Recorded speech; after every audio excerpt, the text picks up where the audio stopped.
Bismillahirrahmanirrahim. Kita melanjutkan membahas tentang surah Al-Kahfi. Masih bercerita tentang 7 orang pemuda yang didampingi atau dijaga oleh seekor anjing. Wa idh tazaltumuhum wa ma ya'buduna illallah wa idh tazaltumuhum, dan ketika apabila kamu meninggalkan mereka. Maksudnya kamu itu, ini mereka itu kan pada ngobrol 7 orang ini, yaitu ketika berencana akan meninggalkan kaumnya, karena mereka hidup di tengah kaum yang dolim, di bawah kekuasaan raja yang zalim yang tidak menyembah kepada Allah. Wa ma ya'buduna illallah, dan apa yang mereka sembah selain Allah. Ini pelajarannya, bahwa dulu para pemuda itu pindah dari kampung halamannya, tanah kelahirannya, karena untuk mempertahankan agamanya. Kemudian Rasulullah juga begitu, pindah dari kampung halamannya, tempat kelahirannya di Mekah. Awalnya hijrah ke Taif, tapi karena nggak cocok, kemudian hijrah lagi pindah ke Madinah. Lah kita kadang ya begitu, karena alasan tertentu, kayak saya ya jauh-jauh dari Sonono, dari Pati, Jawa Tengah, hijrah ke Jakarta. Ternyata ke Jakarta masih kurang puas, hijrah lagi ke Bojo. Ini ibu-ibu ada yang lahir sini. Kalau Bu Daro kan lahir sini, yang lain loh. Oh, Lampung Leboa. Yang lain pendatang ya rata-rata ya. Ada yang Kreseng. Bu Haji dari mana Bu Haji? Oh, lahir di sini, berarti asli orang sini, kaum Ansor. Bu Haji lahir di Sulawesi.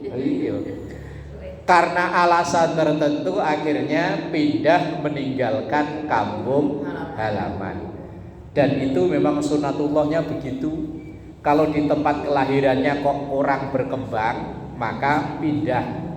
Rasulullah sendiri ketika berada di Mekah, dakwah beliau gak begitu berkembang, maka akhirnya beliau pindah ke Madinah. Dan ibu-ibu yo entah karena alasan apa ya, dari kampung halamannya. Kalau ibu lahir sini Bu, asli berarti orang sini ya. Berarti memang cocok di sini, makanya nggak perlu pindah. Kalau yang nggak cocok pindah, wong nggak bisa berkembang pindah. Umpama tanaman ditanam di sini kok hidup enggak, mati enggak, hidup segan mati enggak mau, cabut pindahin. Siapa tahu memang nggak cocok ada di situ. Kalau kata orang Cina mah feng shui-nya nggak hoki, pindahin. Lah dulu Ashabul Kahfi itu ya begitu, di kampung halamannya agamanya terancam, maka dia meninggalkan kampung halamannya. Fa'u ilal kahfi yanshur lakum, maka carilah tempat berlindung ilal kahfi, ke gua. Ya karena dulu kan tidak sekarang. Kalau sekarang yo nginep di hotel, di rest area banyak. Lah dulu kan belum ada. Ya wis nyarinya yo gua untuk tempat berlindung. Yanshur lakum rabbukum mir rahmati, niscaya Tuhanmu, rabbukum yanshur, akan memberikan kepada kalian, lakum kepada kalian, rabbukum Tuhan kalian, mir rahmatihi, dari rahmatnya, wa yuhayyi lakum min amrikum mirfaqa, dan menyediakan sesuatu yang berguna bagimu dalam urusan. Artinya begini, ketika orang itu tadi di kampung halamannya nggak cocok, kemudian pindah hijrah, asal dia mau berjuang, ya akan nemu sesuatu yang tidak dijumpai dulu di kampung halamannya. Kayak saya umpama, kok seandainya dulu nggak pindah ke Jakarta, jangankan jadi ustadz, jadi muadzin aja nggak laku.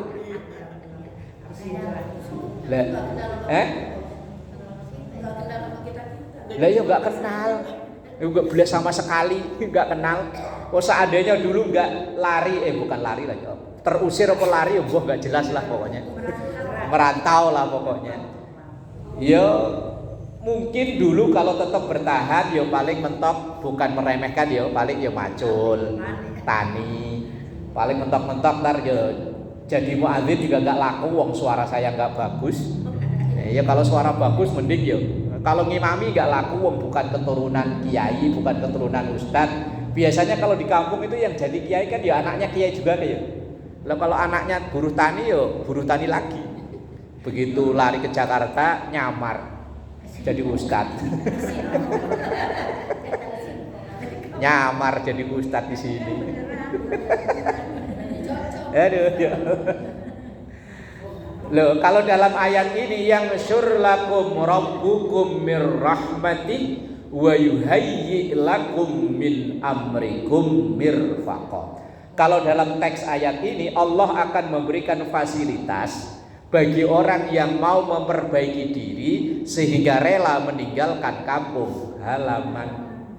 Berarti kopinya cocok. Kopinya cocok. Lah iya. Kalau memang di kampung halamannya nggak bisa berkembang, pindah. Ya, contohnya kalau kita umat Islam ya contohnya Rasulullah. Rasulullah itu di Mekah 13 tahun dakwah, yang ikut cuma dikit. Itu pun rata-rata dari golongan orang kismin. Ya kismin. Yang orang kaya nggak mau, karena orang kaya itu tahu ini Rasulullah dulu waktu kecilnya kayak apa. Tahu kecilnya, umpama ya Bu, umpama ada anak lahir asli sini, terus kita tahu sehari-hari dulu dia kayak apa, sekolah nggak pernah, ngaji nggak pernah, lah yo sekolah nggak pernah, ngaji nggak pernah, kemudian kok tiba-tiba ngaku jadi kiai, ngaku jadi ustadz, apa ibu percaya? Enggak kan? Iya, dulu orang kafir Quraisy ya begitu. Kalau bahasa kita, bahasa kasarnya begini, Muhammad lahir udah yatim, umur 6 tahun ditinggal ibu, kemudian diasuh sama kakek, nggak lama kakek meninggal, pindah diasuh paman, sekolah nggak pernah, ngaji nggak pernah, dari kecil ikut bantuin jualan, kan pamannya tuh jualan, dagang, lah kok tiba-tiba ngaku jadi nabi. Lah yuk umpama ada anak begitu di sini, sekolah nggak pernah, dari kecil cuman bantuin omnya jualan, kok tiba-tiba dia pengen naik mimbar khotbah Jumat, apa ya orang sini percaya? Nggak percaya kan ya? Nggak percaya, loh makanya dipindah. Hijrah, begitu hijrah pindah ke Bojong sono ya. Balik lagi ke sini. Lah kok tiba-tiba megang mim, Bu Haji percaya kan? Iya percaya. Oh iya. Ya udah jadi MC, jadi opo kono. Lah iya emang begitu. Dari dulu Nabi ya begitu. Lah kalau kita kok nasibnya begitu, ya iya. Loh. Tahu kecilnya nggak pernah sekolah, nggak pernah ngaji, kok tahu-tahu jadi ustaz. Kapan belajarnya? Lah iya. Lah Rasulullah itu begitu, orang-orang Quraisy nggak percaya karena memang Rasul kan dari kecil nggak pernah sekolah, nggak pernah ngaji. Makanya beliau disebut ummi. Biasanya kan kalau kita baca sholawat kan wasallallahu ala sayyidina Muhammadin nabiyil ummi. Ummi itu bukan umat ibu, bukan. Ummi itu orang yang nggak pinter baca, nggak pinter nulis, baca nggak bisa, nulis nggak bisa, kok ngaku jadi nabi. Makanya yang orang-orang tahu kecilnya rata-rata nggak mau percaya, apalagi Abu Lahab itu pamannya. Lah iya, ini keponakan saya kok tahu-tahu jadi nabi, gimana ceritanya? Ya sama kayak gitu. Umpama di sini tadi tahu kecilnya tahu, Dulu sering kalau ada banjir berenang, nggak tahu. Lah, lah iya, lah kok tahu ngaku-ngaku jadi ustazah itu? Yang percaya siapa? Nah begitu hijrah ke Madinah, setelah sekian tahun balik lagi ke Mekah, orang Mekah baru percaya. Oh ini baru, makanya bener hijrah ke Bojong bener deh. Balik lagi ke sini, ini wong masih punya keluarga di sini. Lah Rasulullah ya begitu, karena masih punya keluarga di Mekah ya balik ke Mekah. Akhirnya diabadikan dalam Al-Qur'an, idza jaa nasrullahi wal fathu, atau dikenal dengan Fathu Makkah. Lah alhamdulillah tahadus bin nikmah saya ya begitu. Dulu di kampung ya sama sekali enggak dianggap, rumah bapak saya itu paling pojok, belakang rumah udah kali. Yo pekerjaannya ya jadi buruh tani, bukan petani. Kalau petani kan punya sawah, buruh tani. Ya sekolah saya juga enggak bener-bener sekolah. Ya kalau ada orang nyuruh kerja, sekolahnya bolos. Ntar sekolah lagi. Lah iya lah ya kemudian merantau ke Jakarta. Lah kok tahu-tahu pulang jadi ustadz, siapa yang percaya? Tapi begitu dilalah ada yang nyetel TV, di Sinpo TV nongol wajah ini. Pindah channel di berita nasional, loh kok orangnya itu lagi? Itu kan anaknya si Ono no. Dia dulu sekolahnya enggak jelas, baru percaya. Lah memang Pak Rasulullah ya begitu. Lah umatnya kadang ya nasibnya kayak begitu. Lah itu Ashabul Kahfi ya begitu. Di kampung halamannya itu dimusuhi. Alah siapa enggak dianggap? Ya akhirnya ya disuruh pergi. Wa idzi tazaltumuhum wa ma ya'buduna illallah. Kalau pergi ya pergi, tinggalin kebudayaan agama mereka itu. Fa'u ilal kahfi yanshur lakum rabbukum mir rahmatihi wa yuhayyi lakum min amrikum mirfaqa. Wis pokoknya asal mau berjuang, rela meninggalkan keluarga kampung halaman, ya wa yuhayyi lakum min amrikum mirfaqa, akan diberikan balasan yang lebih oleh Allah Subhanahu wa taala. Lah kemudian ini ayat yang selanjutnya menggambarkan keadaan guanya itu seperti apa. Seumur-umur saya masuk gua itu sekali di Pamijahan. Iya kan? Ya kalau cuman hanya gua kayak tempat imaman kecil begini ya dulu di kampung di itu ada. Cuman kalau yang dalam sampai masuk-masuk ya Tasik ya, Pamijahan Tasik ya. Bawa Petromak, blusuk-blusuk. Nah, itu tahun berapa lupa saya, pokoknya sebelum Covid. Digambarkan guanya itu wa tarasyamsa idza tala'at tazawaru akafihim dzatal yamin. Guanya itu posisinya kalau matahari terbit nampak di sebelah kanan, dzatal yamin, sebelah kanan. Dan kalau matahari terbenam tampak matahari itu berada di sebelah kiri. Berarti guanya itu menghadap ke utara. Kalau kita rumah saya sono, rumahnya sebelah sono itu, kalau matahari terbit berarti kan sebelah kanan kan? Sono kan berarti ya, kanan. Kalau matahari terbenam berarti di sebelah kiri. Itu letak guanya seperti itu. Wa tarasyamsa idza tala'at tazawaru an kahfihim dzatal yamin. Kalau matahari terbit itu nampak di sebelah kanan. Dan kalau matahari terbenam nampak berada di sebelah kiri. Berarti guanya itu menghadapnya ke utara sono. Nah kalau madhep ke timur berarti matahari nampak kan ketika terbit. Ketika terbenam nggak kelihatan. Atau ketika madhep ke barat berarti kan kelihatannya hanya ketika terbenam. Terbit nggak kelihatan. Kalau madhep ke selatan berarti malah kebalik. Kalau terbit sebelah kiri, kalau terbenam sebelah kanan. Lah kalau ayat ini menunjukkan bahwa letak guanya itu ketika matahari terbit dzatal yamin, berada di sebelah kanan, dan ketika terbenam Zatas shimal, berada di sebelah kiri. Wahum fi fajwadin min, dan mereka itu selalu tersinari oleh matahari. Lah kalau rumahnya tadi itu madepnya ke utara, itu kan matahari akan nampak terus. Tapi kalau madep ke sono kan kalau terbit doang, terbenam enggak kelihatan. May yahdillahu fahuwal muhtad. Man, siapapun yahdillah, yang diberikan petunjuk oleh Allah, fahuwal muhtad, maka dialah yang memperoleh petunjuk. Siapa yang dikehendaki oleh Allah memperoleh hidayah, maka itu dia yang akan memperoleh hidayah. Ini masjid dikasih nama Al-Hidayah. Harapannya orang-orang yang berada di sekitaran masjid ini semuanya memperoleh hidayah. Tapi yang memperoleh hidayah itu adalah orang yang dipilih oleh Allah. Gak peduli anaknya siapa, gak peduli keturunannya siapa, dari orang mana.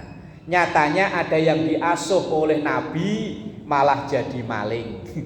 Yang diasuh maling malah jadi nabi. Diasuh oleh Nabi Nuh, ternyata jadinya Kan'an, jadi orang yang ahli maksiat ya. Diasuh oleh Fir'aun, jadinya Nabi Musa. Yuk.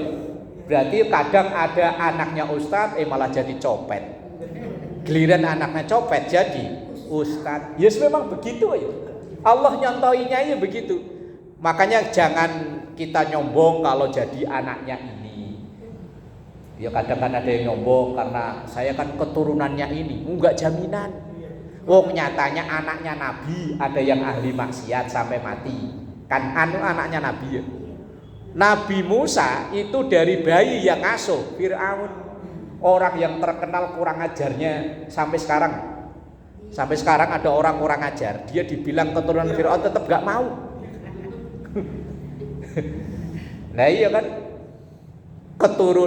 yang diasuh Nabi malah begitu, tapi yang diasuh oleh Fir'aun malah jadi Nabi. Makanya kalau kita ngelihat fenomena sekarang ya, bapaknya kaya raya, kontrakannya di mana-mana, anaknya malah ngontrak kismin.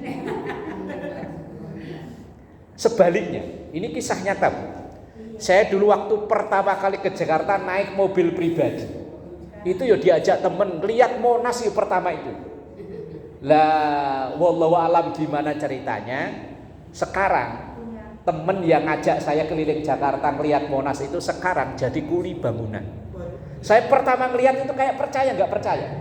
Seingat saya mau pulang ngajar dari sini tuh. Pulang, saya biasanya tuh nggak pernah lewat itu loh Hotel Cipondoh yang di situ loh. Itu kan sampingnya ada gang masuk ya. Lah itu saya kepengen masuk gang situ. Ketemu orang lagi ngaduk. Kok kayaknya teman saya dulu ya. Mana mungkin, dulu bapaknya orang kaya raya. Saya sampai itu udah nyampe ujung, puter lagi balik karena penasaran.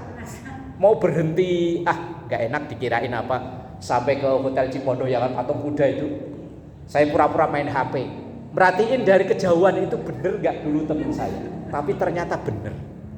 Ada yang dulunya ya Allah hidupnya ibarat mau makan aja susah, tapi ternyata sekarang lah iyo, anaknya orang kismin jadi kaya, yang anaknya orang kaya jadi kismin. Makanya yang anaknya orang kaya jangan nyombong. Kalau Allah mau menghendaki ya begitu. Anaknya orang alim, anaknya orang pinter, kalau Allah menghendaki ya nyatanya kayak Kan'an. Dan jangan kecil hati, jangan putus asa ketika umpama terlahir dari keluarga yang mohon maaf bukan dari kalangan orang alim. Nyatanya ya banyak orang alim yang lahir dari keluarga yang bapak emaknya untuk baca tulis saja nggak bisa. Bapak emak saya dulu kalau ngambil rapot ini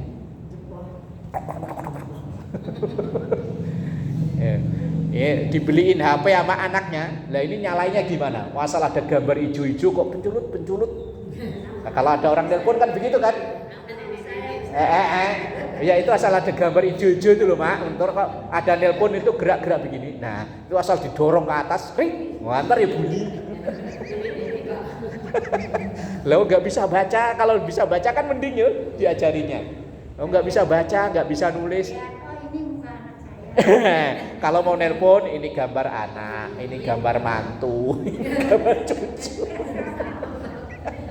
Ya Allah, dunia emang wis muter. Makanya orang nyebut dunia kayak roda yang muter ya.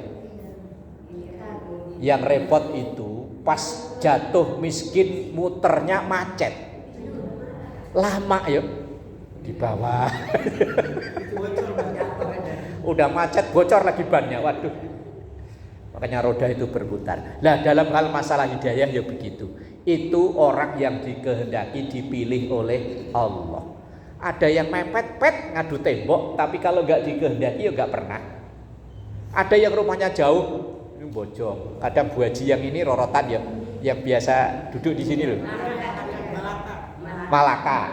Ini rumahnya jauh datang, bojong tambah jauh lagi. Sama saya cuma sejauhan lagi.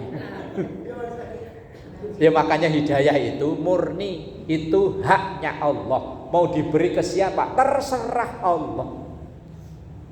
Biar rumahnya mepet-pet. Dulu itu saya pernah di kampung saya itu ada pesantren namanya pesantren An-Nur, nggak jauh dari rumah orang tua saya. Lah, karena saya itu sering ngaji ke kiainya dan kebetulan pesantrennya itu belakang adu tembok itu tempat judi biliar. Nah itu saya ngomong ke kiainya, Pak Kiai, ini gimana di sini pesantren kok situ judi biliar? Sementara yang ngaji di situ tuh orang jauh-jauh pada ngaji, yang rumahnya mepet malah buka judi biliar. Lah terus Kiai jawabnya apa? Begini loh Mas, bahwa orang hidup itu keseimbangan.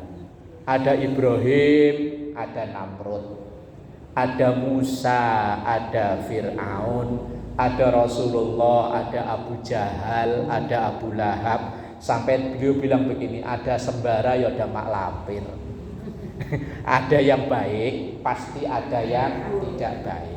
Terus beliau itu memberi nasihat begini, di mana di situ ada tempat untuk mencuci, pasti nggak jauh dari situ ada comberannya.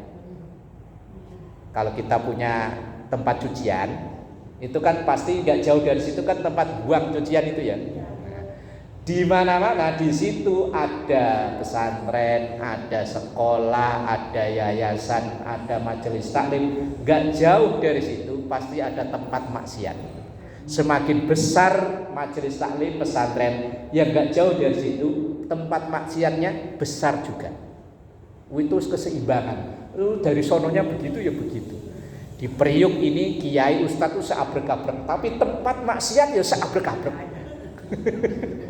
Ya wis itu keseimbangan. Makanya ada Ibrahim, ada Namrud, ada Musa, ada Fir'aun, ada Nabi Muhammad, ada Abu Jahal, ada Abu Lahab. Ya wis enggak mungkin itu bisa hilang, ya enggak mungkin. Wong itu keseimbangan. Sendal itu ya ada yang kanan, ada yang kiri. Kanan semua ya dibuang, kiri semua ya dibuang.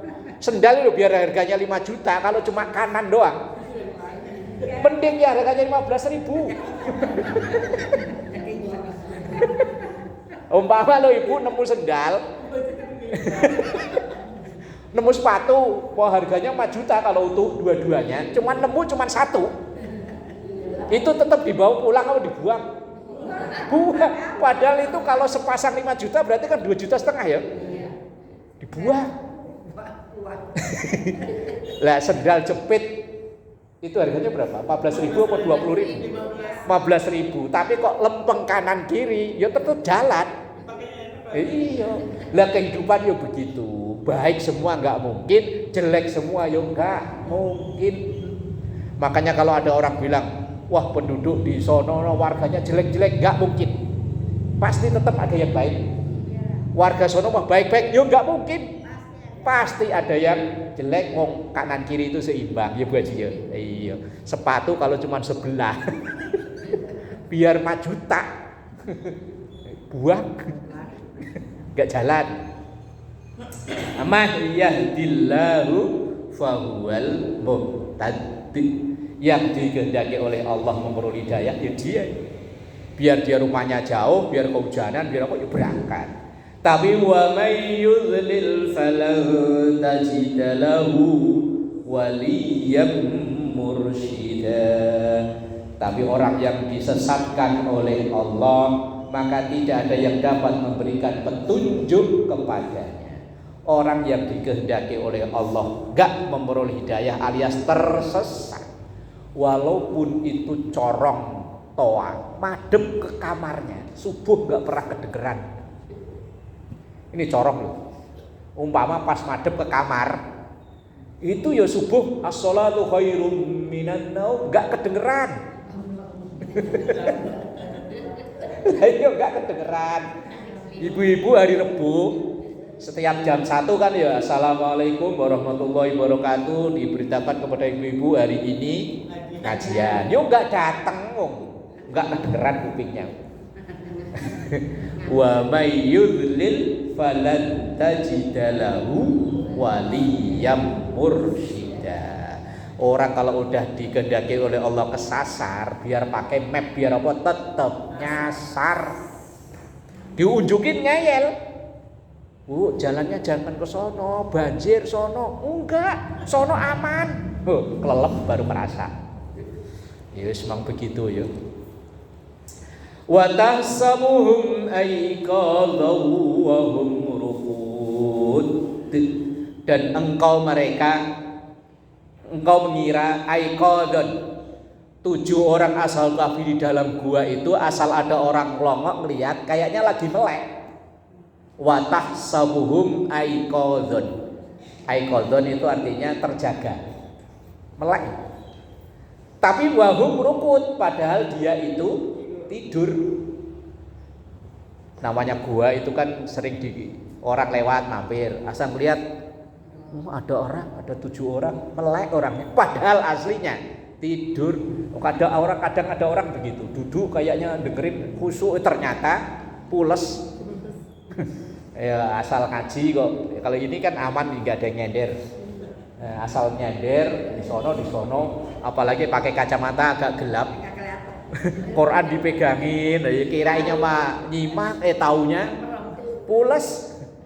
Begitu, bu. Hah? Wes. Wa nuqallibuhum dzatal yamini wa dzatasy shimal. Kadang mereka itu yo bolak-balik ke kanan, balik ke kiri. Wong nyatanya yo memang tidur. Lah orang tidur itu kan enggak tenang begini enggak yo. Yo kadang miring kanan, kadang yo miring kiri. Wa nuqallibuhum. Meninggal kok. Lah mereka di dalam gua itu asal orang lihat kirainnya terjaga, kirainnya melek tapi ternyata tidur. Wong asal ditengok orang yo kadang gerak tadi itu. Wa nuqallibuhum dzatal yamin, kadang gerak ke kanan, wa dzatasy shimal, dan juga kadang gerak ke kiri. Dan penjaganya wa qalbuhum, dan anjing mereka, anjing yang jaga mereka, basitu dzira'aihi bil wasid. Itu apa jenenge ya? Anjing kalau duduk itu yang kaki yang depan kan lurus itu ya. Anjing kalau duduk kan duduknya anjing gak kayak kita begini kan ya. Kan kakinya yang depan kan lurus gini ya. Nah, itu kok selama 300 tahun kok kuat ya? Lah ini kan tidurnya selama 300 tahun. Lah anjingnya itu posisinya seperti itu enggak berubah-ubah. Lah asal ada orang lihat, ada anjingnya balik. Ada anjingnya enggak tidur, anjingnya masih begini aja. Dikirainnya kan melek. Begitu ada yang berani masuk melihat ke dalam, ya orangnya juga melek. Tapi aslinya tidur. Lawit tala'ta 'alaihim lawallaita minhum firaran wa lamulita minhum ru'ba. Dan kalau seandainya ada yang nengok ke dalam gua, maka orang itu akan ketakutan lari. Karena di dalam gua itu kesannya kayak serem. Di luaran ada anjing yang melotot, di dalam ada 7 orang gelap terus melek aja itu kok kayaknya nggak tidur, kayaknya melek tapi kok tilek beneran apa enggak. Lah tapi itu adalah mukjizat Allah, kehendak Allah untuk menyelamatkan orang tersebut selama 300 tahun tertidur tapi posisinya kayak orang terjaga. Tidur tapi enggak celetang, duduk dan matanya melek. Itu kok bertahan selama segitu tahun, kalau bukan mukjizat dari Allah ya enggak mungkin. Ini termasuk bagian dari keajaiban mukjizat, keajaiban yang luar biasa yang